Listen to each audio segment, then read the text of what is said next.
Hey everybody, welcome back to Electric Cafe. Today's album review is on the 1988 album by My Bloody Valentine called Isn't Anything. It's their first album. The band was formed in 1983 out of Dublin. Um, when I think of this album, I think of I think of two parts of the album. The first part of the album I really like. The second half of the album is I feel like is underperforming. That's kind of the gist of it. And I feel like I'm hurting longtime shoegaze fans, indie rock fans today. I've already given Jesus and Mary Chain's debut album maybe a lower rating than I thought I might. Look for that video for in depth. I've also given Ride a 65 out of 100 for their debut Nowhere, which I'm sure will cause some hate from shoegaze fans. And now I'm somewhat attacking My Bloody Valentine's debut album. You know, what can I say? I have to be honest. I like the later My Bloody Valentine album better. You know, there's some opportunity on this album. When I think the overall good of the album, um, I really like the overall sound. It kind of balances shoegaze really well with some heavier and some are soft, some are sort of built on a sound per se, and some actually have a groove. And I like the combination of the balanced singers between the girl Belinda and then Kevin Shields, the lead singer. So I like that balance as well. Um, Sometimes because they are so different, it you do appreciate that there's difference, but then there's also it kind of makes me favor one or the other, um, and that's really not, what I mean, like a negative. I mean, I like the difference, but it does kind of make you say, oh well, I kind of hope there's another one with the girl singing, because I really like her voice on Cupid Come, for example. Um, I think that's the one, right? Or maybe it was Lose My Breath. I can't remember um, which one she sings. I'm blanking on it, but I really like the one she sings. So it makes me feel like, oh, I like kind of tend to like her voice a little bit more so than the guy's voice. But that's just on some things. You know what I mean? Like I do generally like his voice better. I think overall, My Bloody Valentine has a really good sound. Um, I think on this album, you get a lot in a short amount of time. Like the first what was there? How many songs is there on here? 10? Oh, 12. Sorry. The first half of the album is really strong. I feel like, and you get a lot in a short amount of time in those 6 songs. I really like No More Sorry. I really like Lose My Breath. I really like Cupid Come. Those are among my favorites on the album. But there's a couple subpar ones I feel like. Um, the track Sue is Fine. Not a good track. Several Girls Galore, I think is okay. Then there's a couple, Nothing Much to Lose, is kind of under par. So, just right there is 3 songs that I think are subpar. They're all in the second half of the album. And that's well, let me see what else I was say about the band. The girl's voice goes really well with the harmonies and the melodies. Wanted to point that out. I do think Kevin Shields is very talented. Um, the first half of the album, Soft as Snow, it's kind of an odd opener. I think it's the weakest song of the first 6 songs. It's kind of a strange opener. It's a little annoying. Um, I can't remember if it's the chorus part of it or it doesn't really do anything for me. It doesn't. It's I got it a star and a half. And then the next 5 tracks are really good. Lose My Breath, 3.5 stars. Cupid Come, 3.25 stars. You're Still in a Dream, 2.5 stars.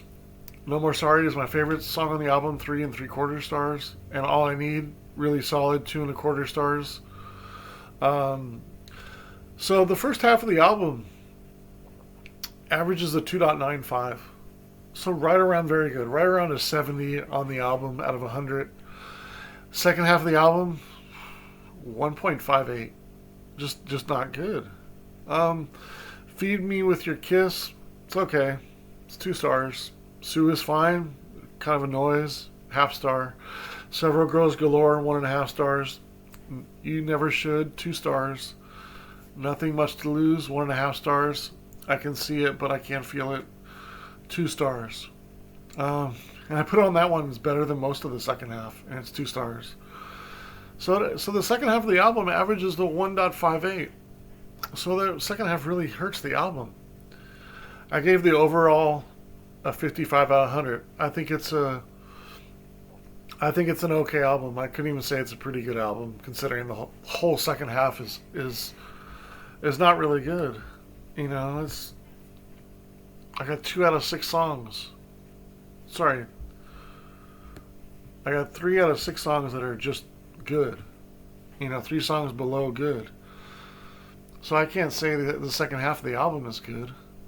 So I think it really drags down the album in my opinion.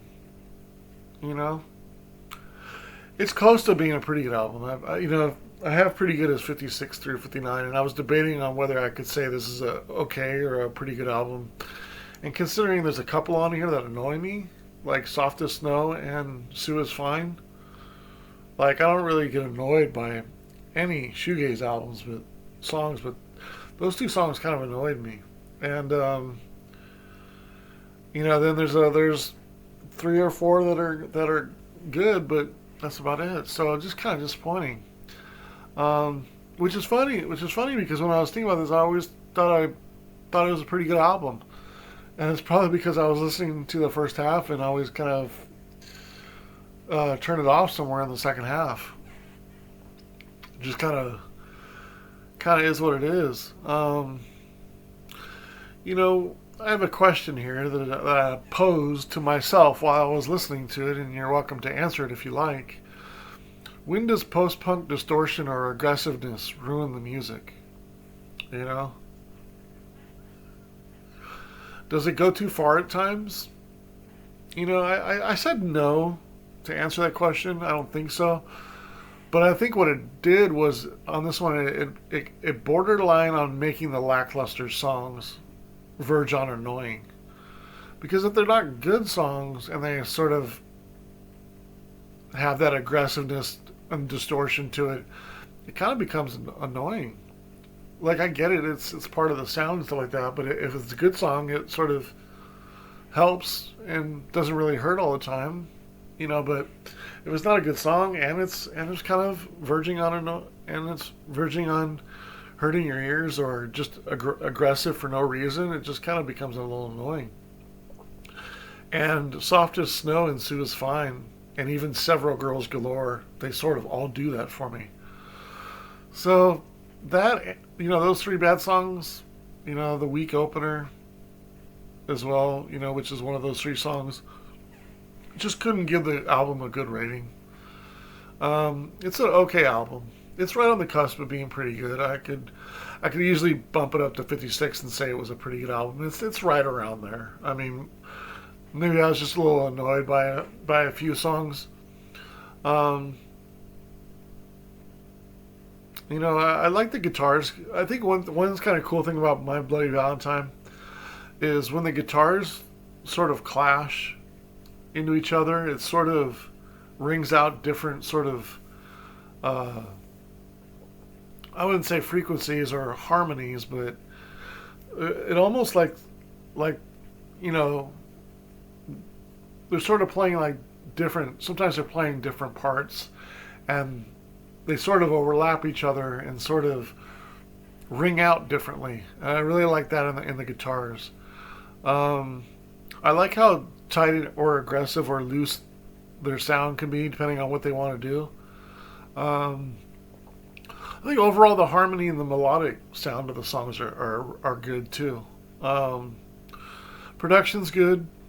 Just I think what really hurts this album is is the second half of the album. And that first album. I really got 7 of the 12 songs 2 stars or below. So I liked 5 of the 7 songs. So, but that's half the album that I don't, that's kind of good and below. So I just can't put the album at good for me. Um, it's right on the edge.